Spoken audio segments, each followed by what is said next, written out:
All right. Well, time for a new episode of the PXPU podcast. Gary Hill just got some big news. You got the news personally a little while ago, but it came out just this week that you're the new number two for the Seattle Mariners. Congrats, man.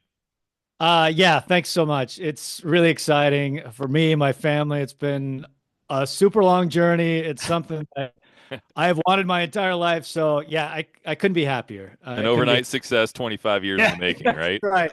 That's right. No, and it means a lot. Thank you for the kind words and the well wishes. So I appreciate that. So, the way I met Gary, who still is the radio announcer for Husky women's basketball at the University of Washington, I got the job. I accepted the job. My first day on the job was October 2nd, 2017. And as is often the case when there is a play-by-play hire at an institution, there are a lot of local people who are going for the job and maybe disappointed not to get the job. So the very first thing I had to do when I got in was they said, "Hey, our women's basketball announcer wanted your job and he didn't get it, and now he's out. So like he doesn't want to do it anymore." I'm like, "All right, well." So I got to find a women's basketball announcer. So I started asking around, and the name Gary Hill popped up a lot of times, and everybody's like, "Gary's great. Call Gary." And I'm so glad you took the call, man, because I needed somebody fast. It was like a month away. No, I appreciate that. And it's been super fun. Like I've loved every minute of it. And for me, doing the women's games, I've always really enjoyed women's basketball. And I never thought the women's game was getting the due it deserved. And it's been really fun, even since the time I've started, to see the growth of the game and really take off. I think about the Huskies just honored Kelsey Plum, right? Yeah, And she yeah, had this spectacular career. She was Caitlin Clark yeah, before Caitlin Clark. And if Kelsey had the same career right now, I mean, think about how totally. much attention she would have gotten. So it's been exciting for me to see the Caitlin Clarks of the world and to see what Juju Watkins at USC is doing and just all the attention the sport is getting because the game is great. I've had so much fun in the Pac-12, which has been a premium women's basketball conference, and now the Big Ten, which is a whole new thing as well. So it's been super fun. I'm glad you hired me because it's been great. Yeah, and it's funny you bring up Caitlin Clark. I mean, she broke Kelsey Plum's NCAA scoring record, right? And we did just retire Kelsey's jersey number 10 last month. But yeah, you bring up Juju Watkins. I mean, I think leagues tend to go as their stars go. Like star power, and now with the power of social media and more games being broadcast on mainstream networks like ABC, ESPN, things like that. It's really elevated the program and the platform and the products overall. But let's talk a little bit about you and your overnight 25-year success to get to the number two Mariners job because I want to know like before I called you, like we kind of dove in and we've been in touch for the last 8 years, but I don't know a ton of the story before we first got in touch. So tell me, how did you even get into this thing in the first place? Well, let's go back to the very beginning. Let's go to little kid me because I don't remember a time if you would have asked, "What do you want to do with your life?" I don't remember the answer not being, "I want to broadcast for the Seattle Mariners." That was always like little kid me. That was always my answer. I was the kid. I had this like made up dice game that I'd play in my room, and I just had reams of notebooks as I scored like the Mariners. My dad was from St. Louis, so it would be like the Mariners and the Cardinals in the World Series, and like you roll a double six and it's a home run, and I'm calling these fake games in my room. That's me as a kid, and it was Dave Niehaus that kind of sparked everything for me. I was listening to him as a kid, and I had this old like clock radio, and I'd just fall asleep to him listening to games, and that's kind of what sparked. I always loved baseball. I love baseball cards. I love the whole thing, but it was kind of Dave that married the two for me, and I just fell in love with radio. And I grew up at a time where I didn't realize it at the time because I'm just a kid. I didn't know any better. But it was a really special time for radio and broadcasting in our area because you had Dave and Rick doing Mariners games forever. You had Kevin Calabro doing the Sonics, who I think is the best basketball announcer I've ever heard. You had Pete Gross and then Steve Rabel with the Seahawks, Steve Thomas too, I always enjoyed. And you had the Bobs. You had Bob Robertson with Washington State, and you had Bob Rondo with the Huskies. And just everywhere you looked, it was all this great radio. So I feel like I had this wonderful influence no matter where I turned. And I was a Tacoma kid, so Bob Robertson especially was close to my heart because not only with Washington State, but with the Tacoma Tigers and the Tacoma Rainiers, of course. So that's how it all started. What was funny though is after I graduated from high school, I thought that, okay, it's time to get serious. It's time to be practical because I'm not going to be the play-by-play announcer for the Seattle Mariners because you got to the context of it was, I just rattled off all these names, right? Those are the only people that had all these jobs my whole life. Like it was only Rick and Dave. And for all I knew, it was going to be Rick and Dave till the end of time. And it was going to be Bob Robertson and Bob Rondo doing it till the end of time. Like I really thought that this is not a realistic path. So I was going to school at the East Coast, a small college in Boston, and I was studying psychology and I was going to be a therapist. And I will never forget this. It was one of those just brutal snowy nights in Boston. And I'm in the library and it was like a lightning strike. And it just dawned on me not chasing a dream because it's not practical is stupid.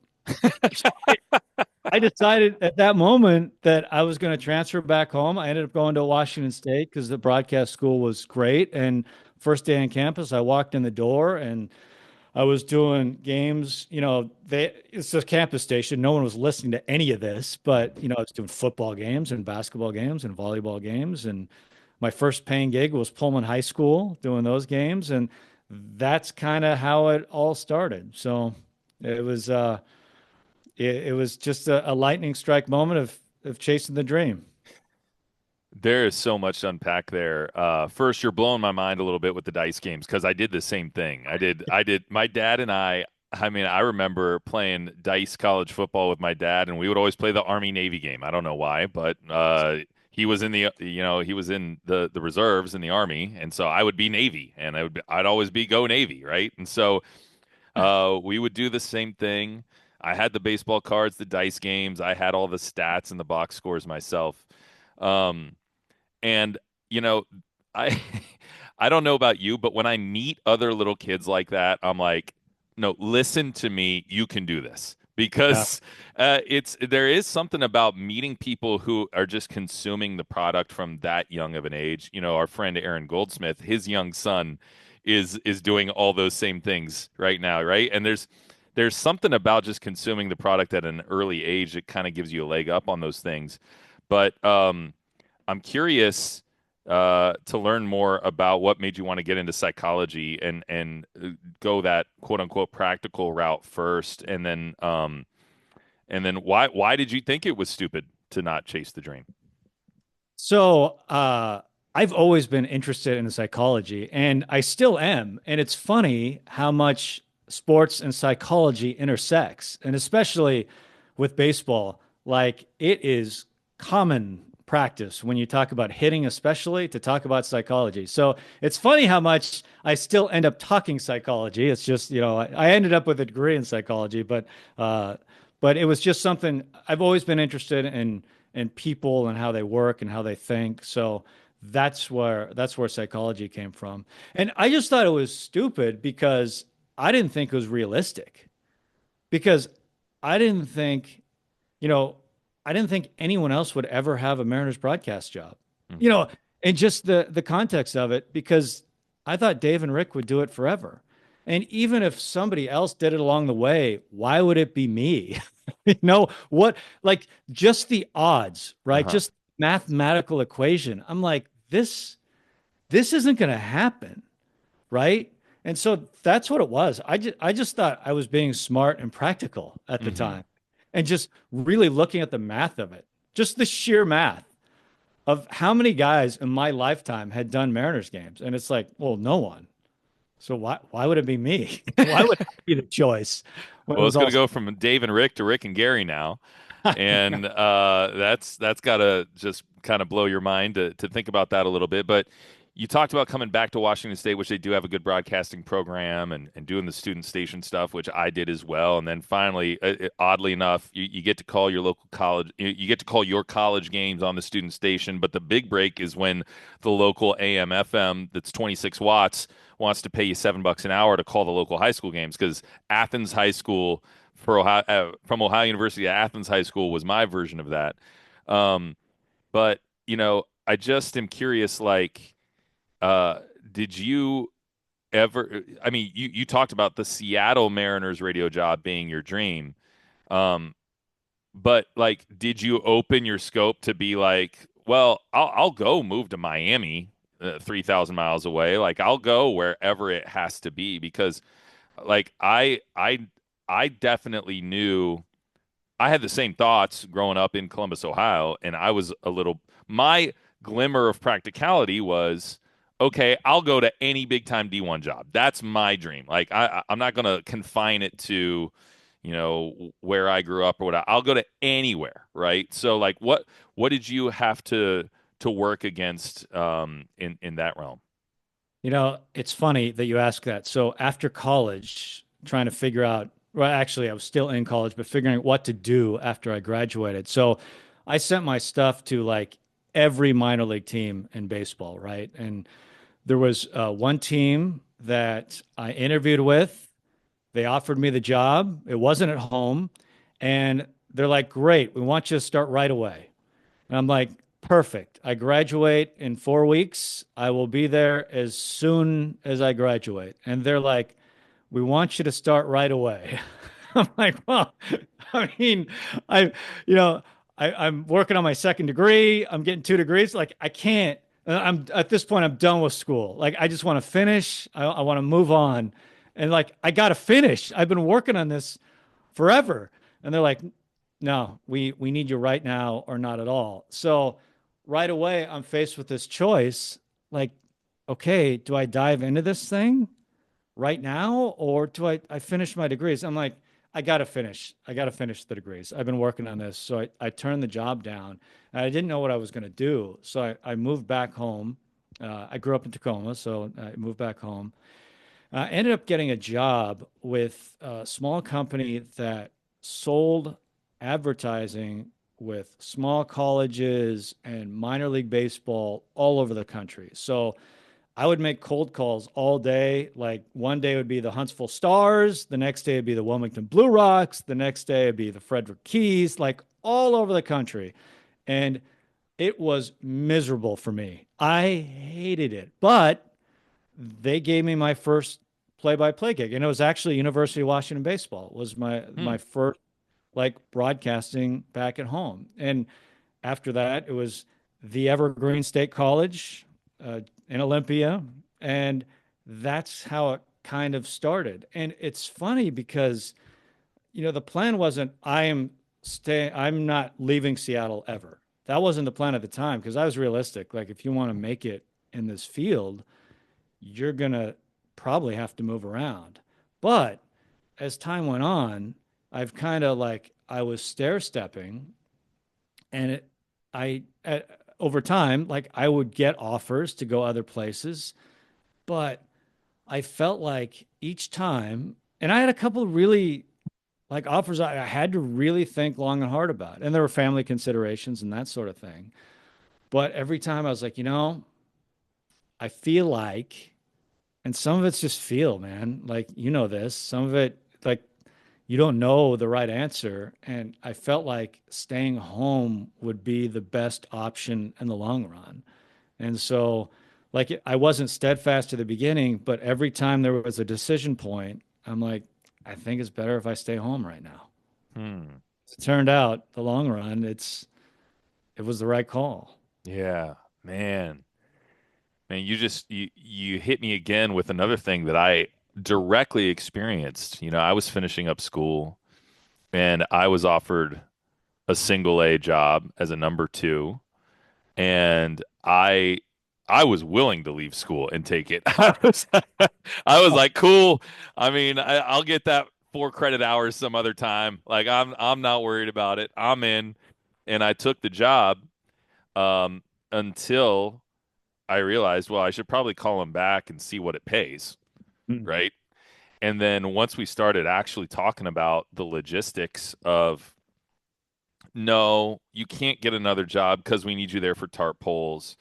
And no, when we're on the road, we're not taking you, but we do need you to stay here and board op the games, and you can't get a job for that reasons. And it's like, okay, it sounds like you want to pay me somewhere in the ballpark of 25 cents an hour for, for, ultimately to do this. And I I now have student loans. Like Yeah. I can't do that. And man, it crushed me to have to say no to that first thing. And I still remember like, going over to my college girlfriend's apartment and just crying and just being like, why did I do all this work the last 5 years if this is what this is gonna be? Like, and funny enough, like you just have no idea. In fact, I had actually turned down another job to say yes to that. Mm. But 2 weeks later, that other job said, "Hey, how's minor league baseball treating you?" And I was like, "Well, funny enough, that didn't work out." And they're like, "Oh, well, we'll still have you here if you'll reconsider the offer." And that's how I ended up at WBNS in Columbus. And just thought that I completely ruined everything, and it actually was a great start. It was the first 5 years of my career doing talk radio and reporting and anchoring and pre games and all that sort of stuff. So you can't you can't possibly map that, right? Like there's no way to map that. What was your North Star in the decision making process that led you to keep staying home? Was it that you were going to put family first? Was it that it felt like it was still the best broadcast options? What was it that was at the top of your hierarchy in your decision making process as you have to make these difficult gut decisions? Yeah, it was a lot of that. And, family becomes a lot of at the center of those conversations. Once, I actually met my wife in high school, so she's been with me through this entire journey. Once you have kids, it completely changes Yeah. all your decision points. But, for me, I look back and I had a couple of, I feel like real turning points in my career that really made a difference. And, I alluded to doing the Evergreen State College at one point. And, one of the turning points for me was the Seattle Sonics. Forever, they had a simulcast because everyone loved Kevin Calabro, so he'd be TV radio, but they decided to split that. And so David Locke became the radio guy, and he was doing the Storm forever. So the Storm job opened up, and I applied for that, and I didn't get it. But David Locke, being who he is, he was just really interested. He liked my stuff, and I was local, and I wasn't getting the job, but he just brought me in for a conversation, which I thought was really unique. Like, who does that? Like, to take the time. And one thing led to another, and we have this conversation. He's like, I would love to make you a part of the Sonics broadcast.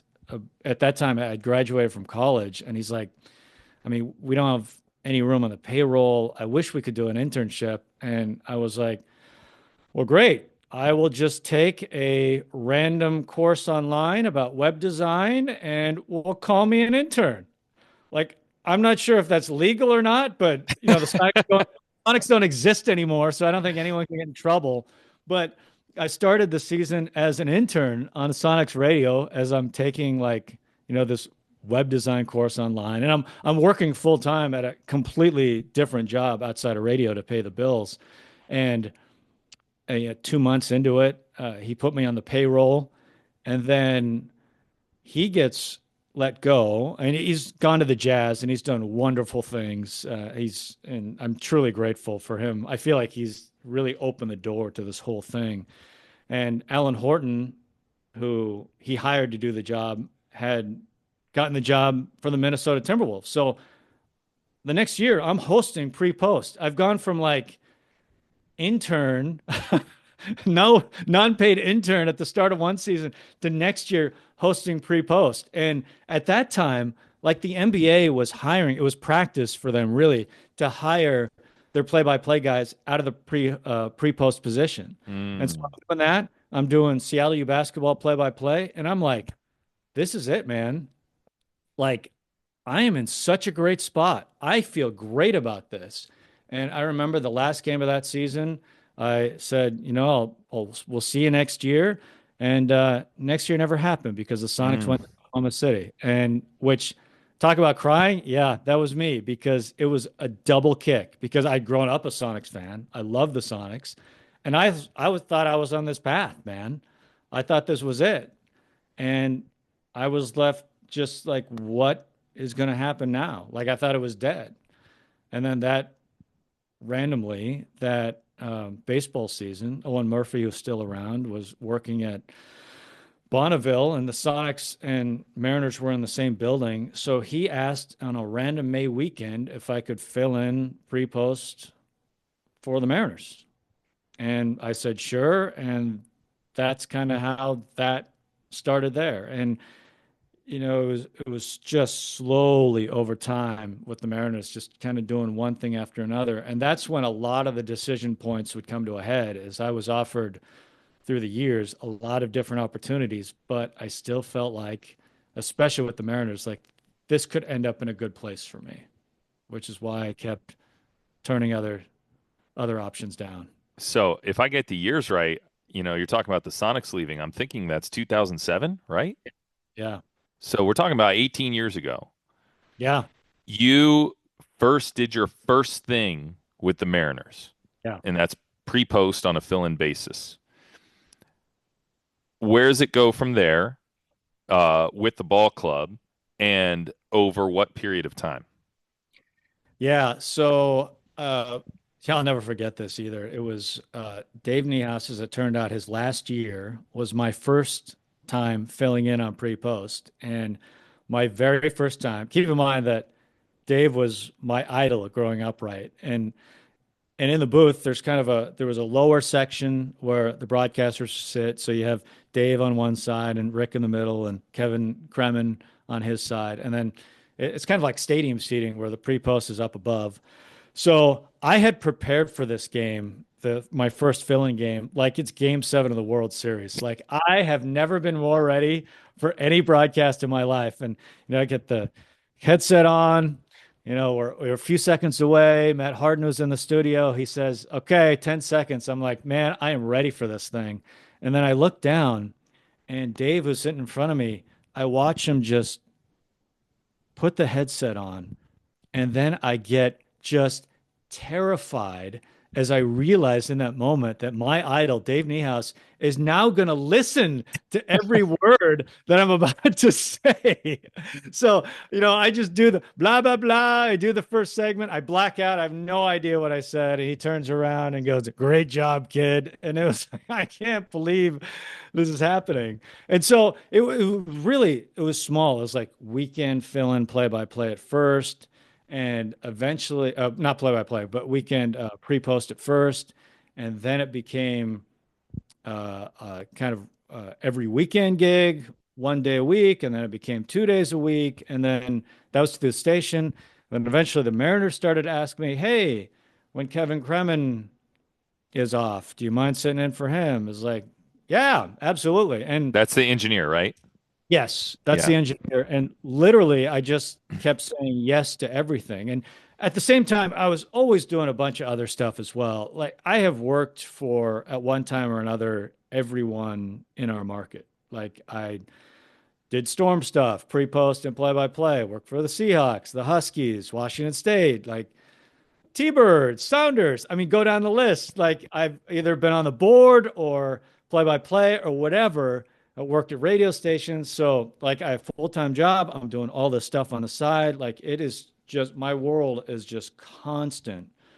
And until, the Mariners just asked me to do more and more and more. And then Kevin Kremen eventually retires. So it opened up kind of a full-time job. And what turned out to be like I replaced him, but it kind of turned into a whole different thing because as he was kind of the producer engineer, I did that, but I also did the podcast. I was filling in play by play. I was doing some pre posts. Like it turned into this really unique job where I'm doing all kinds of different things. And when I came full time, it was kind of a game changer for me because up until then, like it was really hard, and it was getting to the point where it's like I don't know if I can continue doing what I'm doing because I'm working every single day.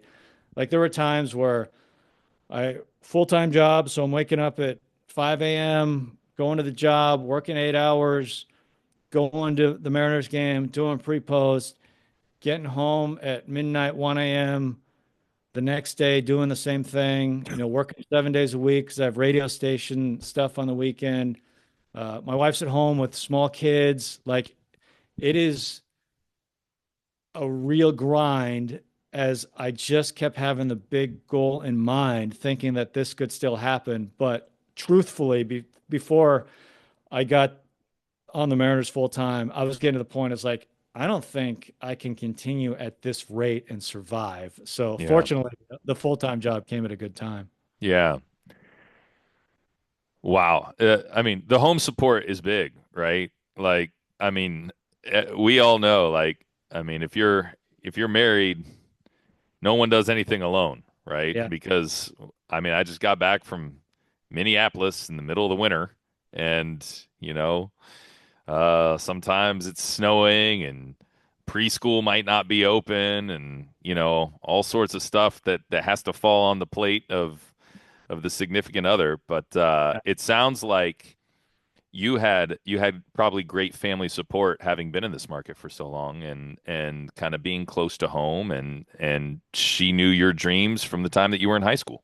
Yeah, it's wild. And with this Mariners opportunity now, like I feel good for me, obviously. Like this has always been the dream, but I feel best for the people around me that have been supporting me this whole time. Like my wife who's been there from the very beginning, and the kids who they miss time with me as I'm away on a road trip or I'm away doing this and that. And they've been so patient and supportive. And my parents, and my dad, who's been a huge fan of everyone I've called games for.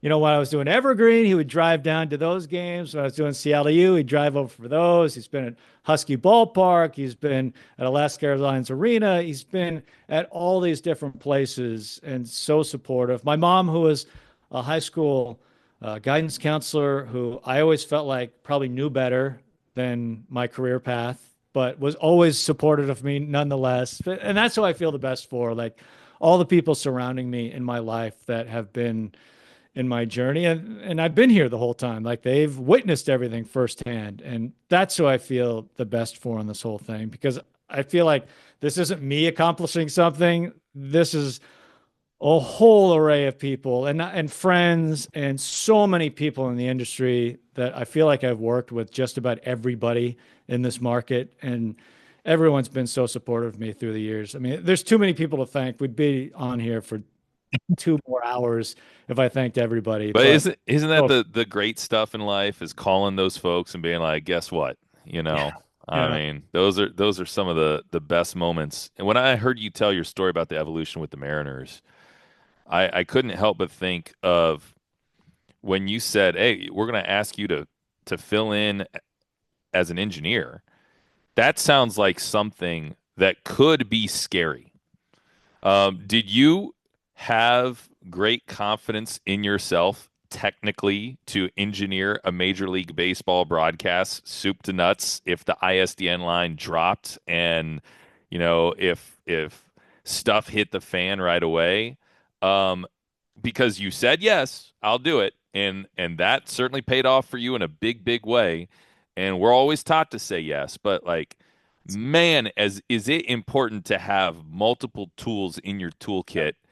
That is just dynamite to be able to like step into a role like that and then watch how things flourish from there. yeah. It's the advice I give to young broadcasters, especially how our industry is right now. Like the more versatile you can be, the more things you can do, I think the better off you're going to be in the long run. And that really opened the door for me because I did say yes to everything early on. And, it was scary being responsible for a major league broadcast for the first few times, like solo, like there was some intimidation there because there's a lot going on, pre games and the post games and everything else. So there's a ton there. But I've always been interested in the uh,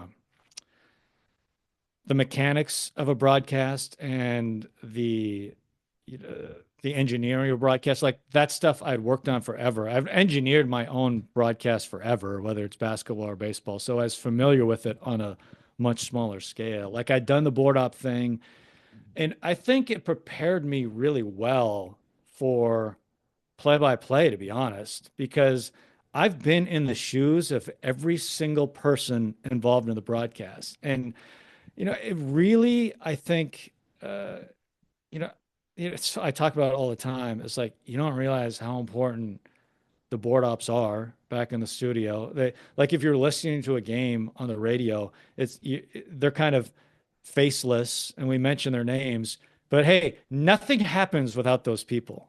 And I've been in those shoes, so I can appreciate everything they do. And so I just feel like my journey, kind of doing everything, really helped me in a lot of ways prepare for what my role is now, what isn't just play by play. Like I'm still doing a ton of different things. I'm still going to be engineering while I'm doing play by play. Like it's a really unique job that I've carved out that no one else is doing in the majors. And it's all because I'm kind of interested in doing a lot of different things more than anything. Yeah, man. I'm so happy for you because it is just it is so long. Like it and yet it goes by so fast, but like the journey is so long with so much uncertainty for so many years. And then all of a sudden one day it's just like, okay, this is what I do now. And it's kind of hard to believe, but it's really cool to hear that. I remember when I was stepping into some of those engineering slash board opping roles for the first time, getting my foot in the door at what's now Learfield, but IMG College. I just asked so many questions that I'm sure I drove the engineer absolutely nuts. Like I remember saying like, well, what if I plug this like what if I put the mic up and the audio doesn't come? And he's like, well, try this backup feed. What if the backup feed doesn't work? He's like, that's probably not going to happen. Like, I mean, like call this person. Like I don't know. Like that's not. But how do I know? I mean, I haven't been trained to know this stuff. Yeah, and I was so fortunate because Kevin Kremen was so patient with me. He did Mariners engineering forever, and I don't think I've learned more about baseball broadcasting from anyone Hmm. outside of Kevin Kremen, and not just the engineering stuff. Is he's got a great ear for broadcasting, and it's really helped shape how I call a game. He's listened to thousands of games and he's sat next to some of the best that's ever done it in our industry. And I just tried to soak up as much advice from him as possible. And the number one advice he gave me is never miss a pitch. And so that's what I try and strive to do more than anything in a baseball game. Never miss a pitch. Yeah, for sure. What are some of the other things? Because calling baseball, there's a lot of people that listen to this that are in the minors right now, right? They're guys that are aspiring to be in your seat someday. And I'm curious, like when you are trying to do what you do at the highest level, what's your mindset, after you get the engineering set and you put all that away and now you're just calling the game. Yeah, it's a good question. So I felt like, and just kind of my overall view, like I am not like naturally gifted. I'm not naturally great at broadcasting. So I always felt like I had to nail every other aspect that's in my control. And the first of that are the fundamentals of calling a game. And I think there are fundamentals, whether you're talking about baseball, whether you're talking about football, whether you're talking about basketball. I think there are fundamentals that you've got to nail to be great as a broadcaster. And all the commonality between all three is time and score, Hmm. which I think is enormous, especially when I think about when we do a baseball broadcast, the reality is there's people that are in and out of our broadcasts all the time. Like they're dropping off their kids and coming back to the car. They're at a barbecue outside. And, there's just people live busy lives and they're in and out. And when they come back to the game, they don't want to wait 5 minutes or 10 minutes to hear what's happening. So it's critical to nail the fundamentals. And for me, that's inning and score.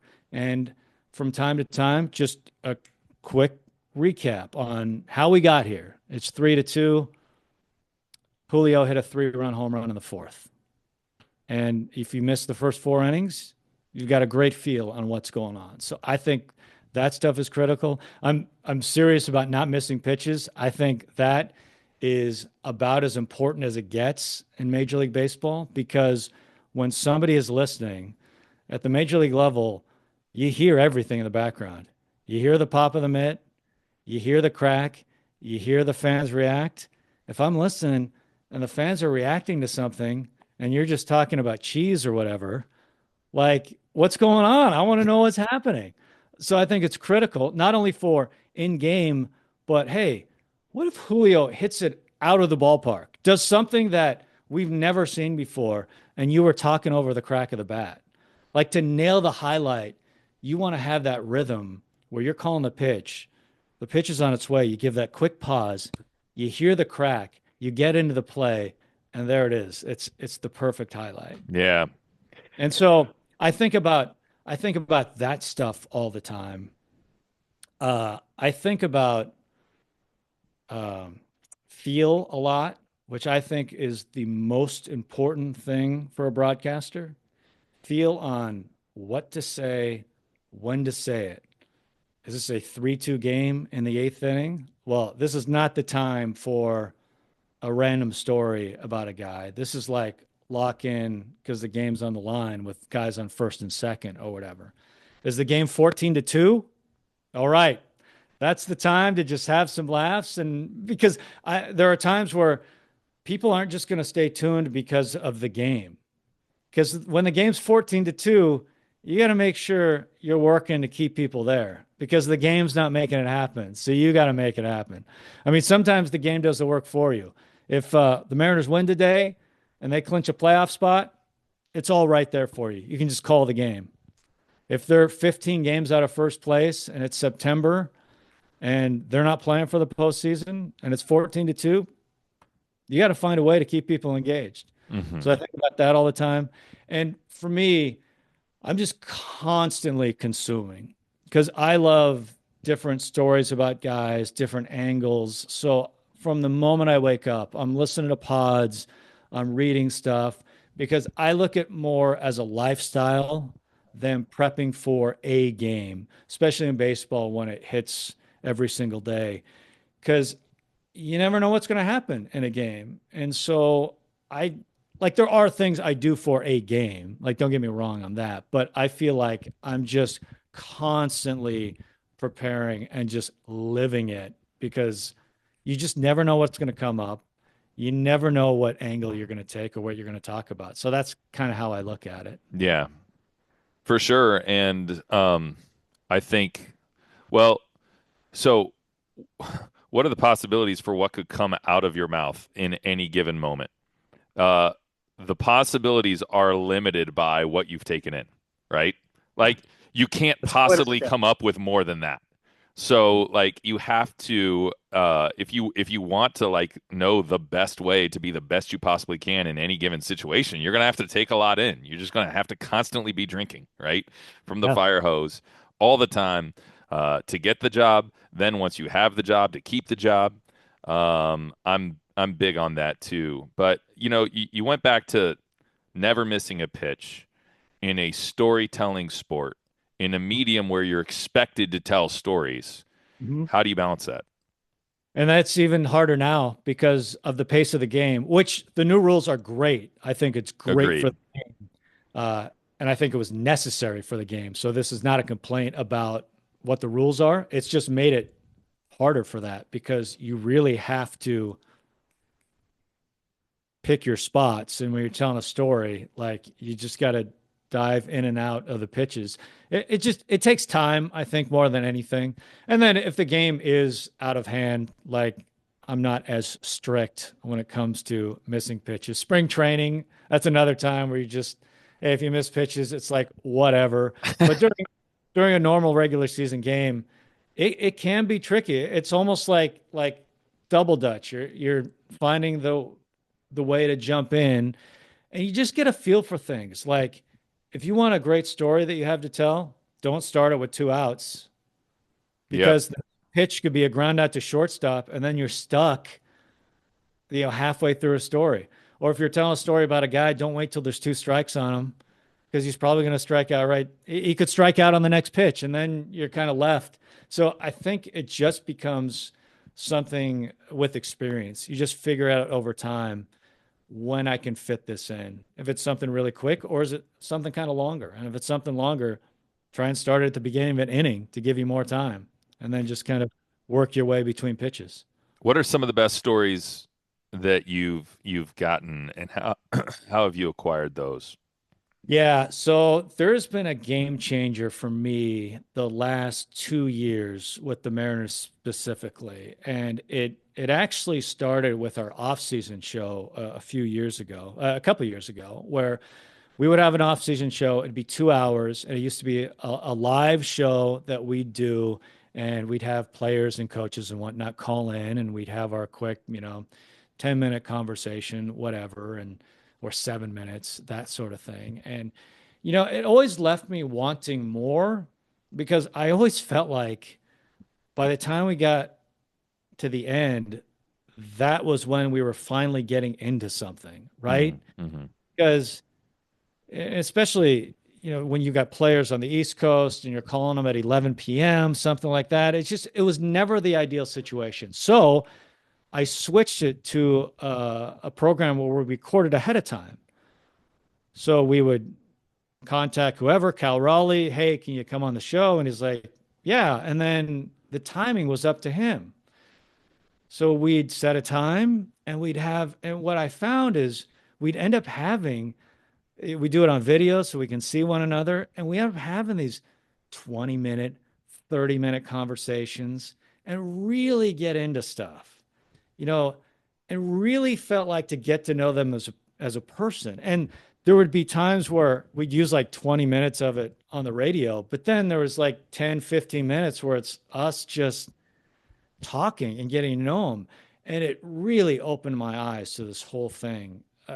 Like really getting to know people, getting to know the good stories. So I took that into the season where now, you know, I'm with the team all the time. I get to know guys pretty well, and they are willing, like before a game, to camp out in the dugout to give us 20 minutes on a conversation. We just put the headsets on, I have my gear there, and we just talk about stuff. And every single time, without fail, we come up with great stuff. Great stuff about them as people, great stuff on how they got there, their families, whatever, because we have the time to do it. I usually do them with Aaron too. We have a really good rapport, and I think that rubs off on whoever we're Logan Gilbert or George Kirby or whoever we're talking to, because they forget they have a headset on and it just feels like a big conversation. And it has just been a game changer for our broadcast, not only for like the recorded content we put out on the podcast or whatever, but just for the information we get in the game. It's just changed everything for me. Yeah. I think those opportunities are great. And what I've found is so early in my career, I was just so worried about keeping the conversation going. So Mhm. I would come in with all this, like, I'm going to try to ask about this, and then I'll go to this, and I'll have these set way that I wanted to lead the conversation because I didn't want there to be these awkward lulls. I found that some of my best stuff, not to say you shouldn't prepare, you should prepare, but some of my best stuff is if maybe I happen to be a little bit less prepared, or I take my prep and throw it out the window and I just let them just go.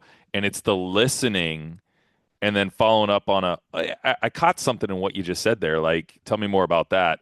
That where like some people just can really they start out guarded, but as Mhm. soon as you start to ask follow-up questions, they just bloom open like a rose.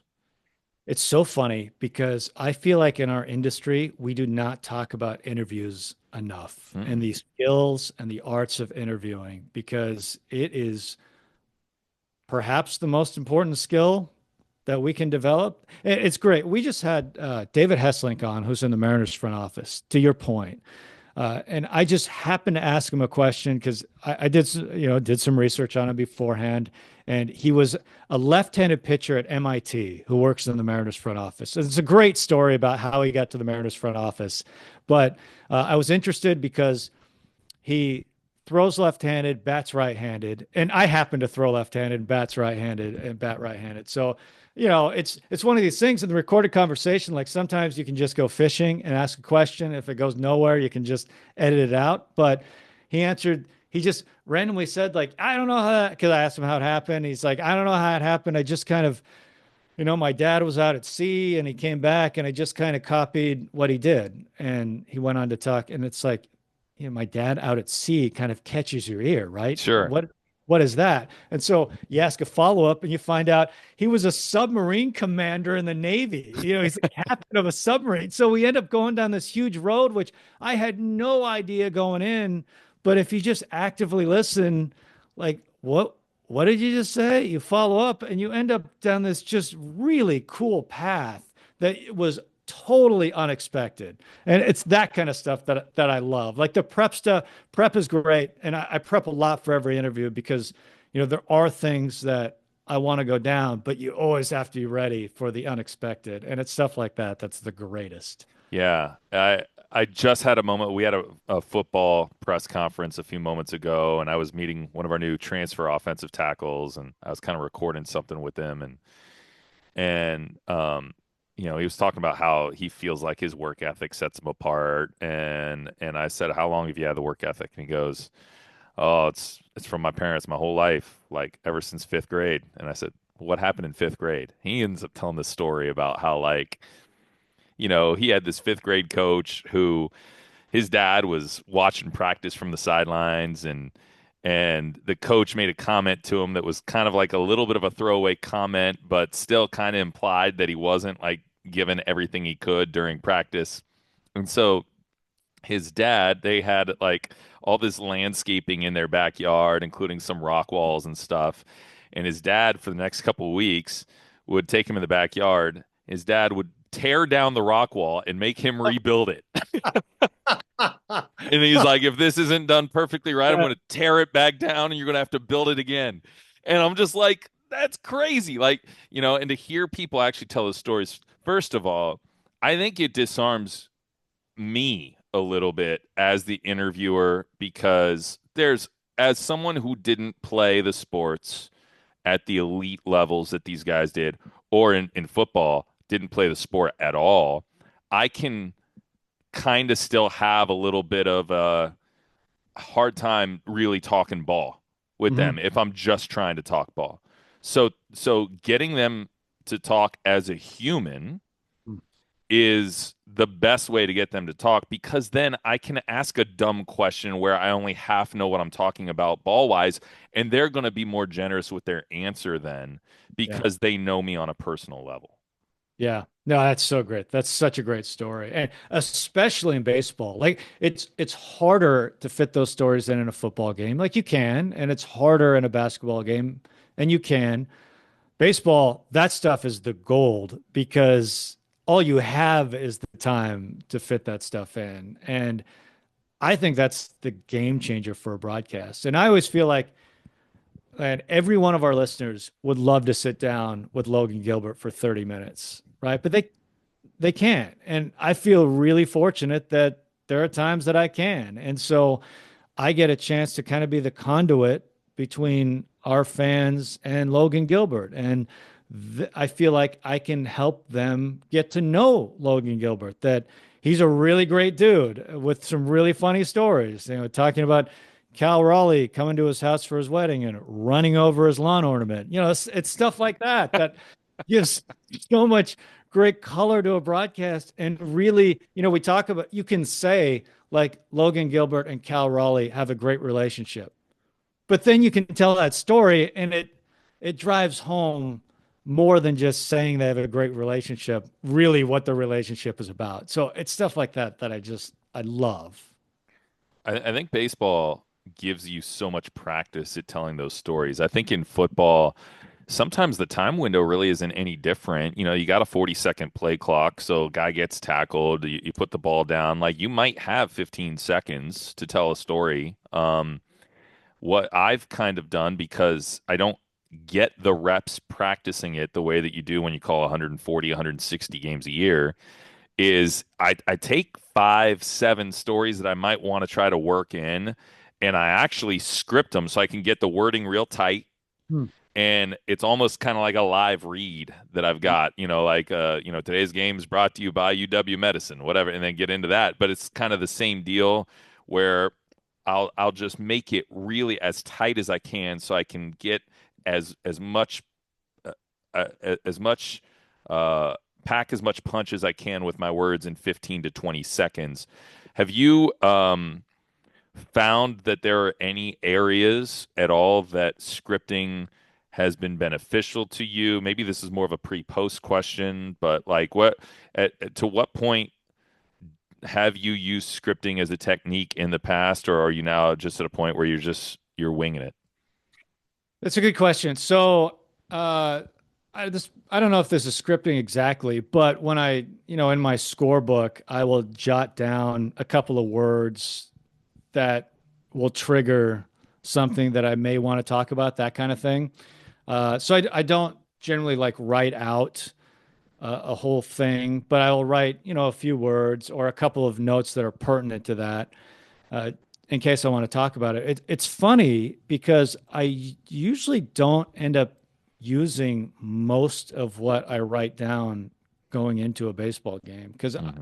I feel like there are times where the game goes in a completely different direction and the game is giving you everything you need. And I didn't get to any of the stuff I wrote down because I don't want to shoehorn stuff in. I want to make it fit. I want it to be relevant. I want it to, as you mentioned, pack a punch. So there's stuff I write down, but I try and be careful on when to use it to be the most efficient with it. But I see where you're coming from because especially with football, which, to me, it's like, wow, you got, down distance, call the play, analyst gets in. I mean, you don't have a lot of time you're working with. Basketball is different. I find like at the free throw line, at least, it gives you, hey, maybe you do a read and then you got at least a few seconds to work in something quick about somebody and then you're back to the action. But football seems especially challenging to me to try and work stuff in, especially with, you've got an analyst there that you're trying to work around as well. There's just a lot happening in a football game that is really challenging.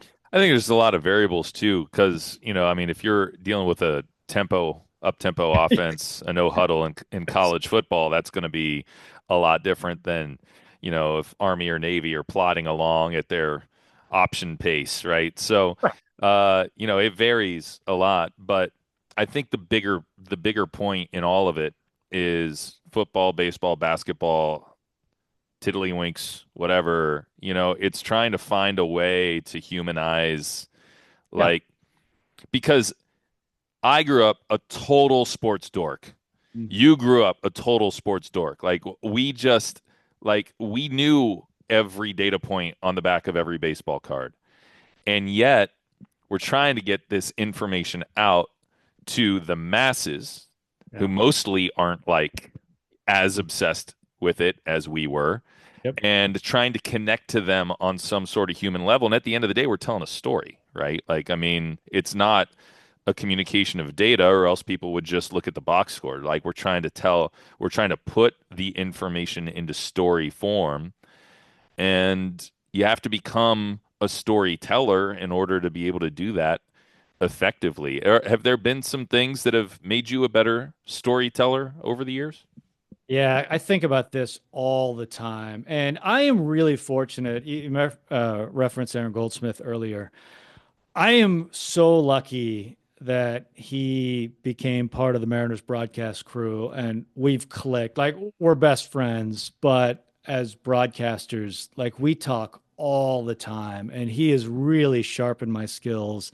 As you know, after every game, we'll talk about, because a lot of times he could be on the TV side, I'm on the radio side, so we just kind of end up comparing notes. How did you call this? How did you think about this? We're just talking all the time about the craft, which is so valuable to me. And it's made me such a better broadcaster. But I think about this all the time because I'm talking to Mariner fans, I'm talking to people that know everything about everything, that are locked in, know all the numbers. And I'm talking to people that know the name Julio Rodriguez. And outside of that, like, they don't know much else. So, yeah. So I'm toward the bottom of that list on that spectrum. Yeah. but that's who we're talking to. I mean, that's Mariner fans. It's this huge range. So I try and keep that in mind. And it's funny because I am a numbers guy. I love the numbers.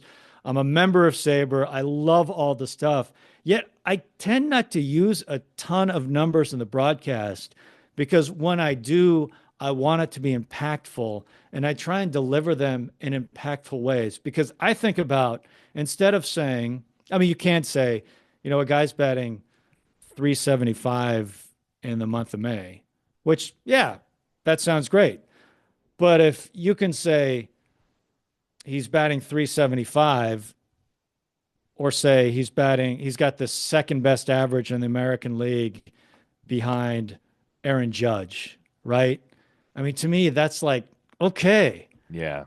that's that drives it home even more than just giving a number. And especially like if you move beyond batting average, there's a lot of numbers that don't have a ton of meaning to people. Like you can say somebody has a 365 on base percentage, and there's a portion of our audience that'd be like, okay, what does that mean? Right. Hmm. But if you say that's the eighth best, he's got the eighth best on base percentage in the American League, well, everyone can relate to that. Like, Hmm. oh, that's great. So that's how I kind of, and that those aren't stories. I guess those are more tidbits, but that's how I kind of think about giving out information during the course of the ball game. I try and think about kind of the bigger picture and the bigger audience. And then, I learned so much from guys along the way that I try and parcel out that as we go through our conversation. So, Yeah. yeah. Um, I could talk to you about this all day long. I'll ask you another one or two just to kind of wrap up. Um, you did pre and post for a really long time, and I wonder um, how valuable that was in getting you to where you're at. Because I think there's some people, there's advice out there that says you got to go be calling the game. If you're not calling games, you're not going to be getting any better. And there is some truth to that, but that's not the only way to do it. And I've just seen so many people go the studio host route, the pre-post route. Um, you know, I like for years, I was only getting a couple cracks behind the mic a year doing play by play, but they were big reps. I was getting to fill in on some D1 games where I was mostly studio hosting, right? And so um, you you were not calling a ton of actual baseball all these years, and yet it was setting you up for the ultimate Gary Hill Jr. baseball job. And it put me in the position because yeah, and not only like I think the act itself of doing pre-post is valuable. Like you learn some, I think, important skills. You're also around, like you're learning the job, and the job to me is so much more than like the 3 hours that you just spend behind the microphone calling the game. There's a lot of relationship building. There's a lot of just things you would never know unless you were just around. You meet a lot of people. I mean, there are a lot of benefits uh, that helped open the door for me. And then there are things that happen, and there are things that happen specifically on Mariners broadcasts through the years that changed everything. Like, when I had become my first year that I'd become full time. Do you know the story of the basketball game? The famous Mariners basketball game? No, I don't. Off day in Minnesota, early in the season. It's April, and it is freezing outside. So off day in Minnesota, you're not going outside because it is like 12 degrees. So there was a great gym across the way, and Jack Mossman, who sets up all our travel, he's amazing. He just invites everyone to like where the Timberwolves practice. We're gonna shoot some hoops, have some pickup, right? And so this random collection of characters show up. There's like Scott Service, the manager, and Edgar Martinez, who's the hitting coach, Hall of Famer, a couple other coaches, and then just about all the broadcasters like me and Aaron and Dave Sims and Rick Riz is there. So it's just a weird collection of people. And we start playing, right? And like most of these people haven't played pickup basketball forever. So was this a terrible idea?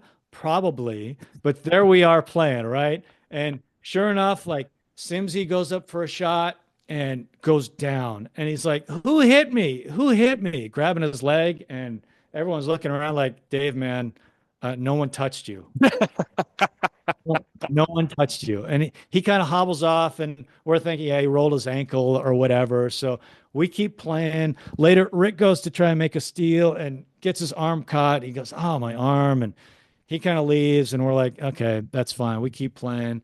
And then Edgar's going to the hole, layup, falls, and holds his knee. He's down on the ground. And I'm like, oh, we're all going to get fired because the Hall of Famer just tore his ACL or whatever. So it's carnage, right? But we didn't know the extent of this thing till later. So we find out Edgar's okay. He just took a couple days off and he was fine. So Dave tore his Achilles. Oh my God. And as it turned out, Rick tore the his bicep off the bone, which Oh we didn't my know until the God. next month. So so Dave is out for a couple of months. Like he flies home right after that because he like sees the Minnesota doctor and it's like, yeah, torn Achilles, like you're done, man. So he flies home. We get home and the doctor tells Rick, like, you need to have this operated on now. And Rick's like, we have a road trip coming. He's like, no, man, you need it right now. So we head on this next road trip and it's me. It's me on radio and it's Aaron on TV. Like even Scott Service comes back to the back of the plane and looks at us and is like, this is all we got now. It's just you two. And it's like, yeah, I guess so. It's just us. So, I ended up doing probably 100 games that year because Dave missed so much time and Rick missed so much time. And I had like we joke about it all the time.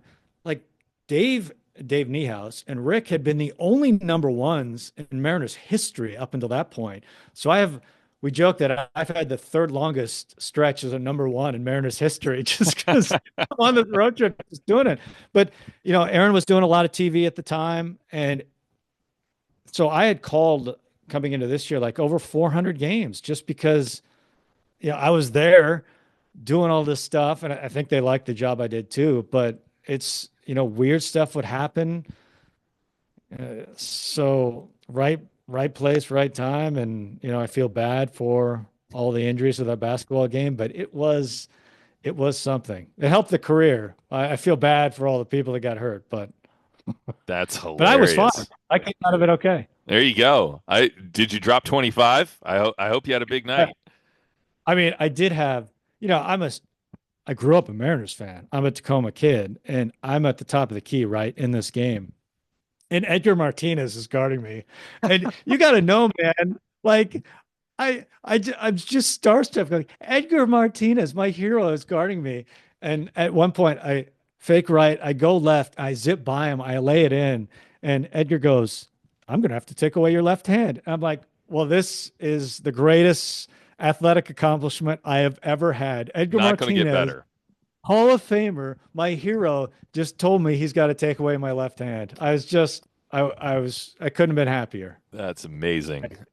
That is amazing. I think what you're talking about speaks to the the proximity principle, which is that you got to get around the thing that you want to do. And I think there's a lot of different ways to do that. Mhm. In minor league, in baseball, you could just go in the minors somewhere, and then you're just in the baseball ecosystem. But Sure. also, if there's a specific club you want to work for, you can just go do anything there, and then you're in that ecosystem, right? And like for me, it was IMG College at the time, now Learfield. I got in that ecosystem, but you do have to go be around it. And I think that there is a little bit like, I mean, like, I'm not saying that any way is the wrong way because I've Mhm. seen some crazy things end up working out for people.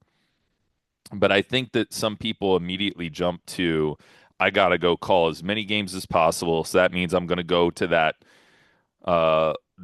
station in the middle of Montana when I'm from Florida, and I'm going to call a bunch of high school games, and like that might be great for a season, but if there aren't a lot of connectors in that area where you're able to like meet a lot of other professionals, that might only be good for a season until it serves its purpose, and then you got to get around other things, right? And that to me is what I would love for people to have as a takeaway in general. But I think your story serves as a great example of it.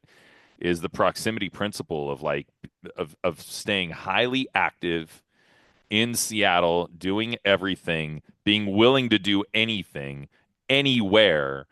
It has paid off in an enormous, enormous way for you, man. And I'm so Yeah. happy for you. No, and to your point, and it's a great one. While I was doing pre-post for a lot of those years, I would go to an empty booth during the game and I would just call the games into my recorder because that's the thing is if you're not getting a lot of reps, you try and get as many reps as you can somehow. And I feel like you have to be really conscious and forceful about making the most of all the reps you get. Because as you mentioned, you may only get a football game or two a year. So I feel like, hey, you got to listen back to that game. You kind of got to dissect it because you know you're not going to get many reps. So you got to make the most out of each of them. So that's how I kind of thought about it. I really dove into each game and said, okay, I got to do this better, this better, this better, because I'm not going to get a whole season. So I got to make it worth it when I do get a chance, even if it's just in my stupid recorder to no one in the booth next door. But yeah, it's there's no there's no certain path. There's no blueprint these days. You just kind of do the best you can and do what feels right, I think, more than anything else. Gary Hill, the new number two for the Seattle Mariners radio network, and graduate of Washington State. What was the name of the school you went to before that in Boston? Wheaton College Wheaton. in Norton, Okay. Massachusetts. So Not the Wheaton in Illinois, the Wheaton in Boston or got just it. outside of Boston. So if it's not for a snowy night in the Wheaton Library where Gary just decides not going for a dream is stupid. If it's not for Yes. that, we would not be having this conversation right now. Yeah. I'd be probably I'd be on a therapy session talking to You'd be somebody. listening to a couple argue about their problems, which I'd serves a be great purpose, man. Therapists are great. Hey, yeah. Gary, congrats on all your success and thanks for talking to me about it. Now, anytime you've been so supportive, I appreciate everything you've done for me. And, I mentioned at the beginning of this conversation all the great broadcasters we had when I grew up, and you've carried the torch from Bob Rondo. You really have. Rondo was spectacular. You're spectacular as well. Aaron's in this market too, which is great. I feel so lucky that the torch has been passed to some great broadcasters, and you're certainly one of them. So thanks for having me on. I certainly appreciate it. Thanks, man. Means a lot coming from you. Appreciate it too.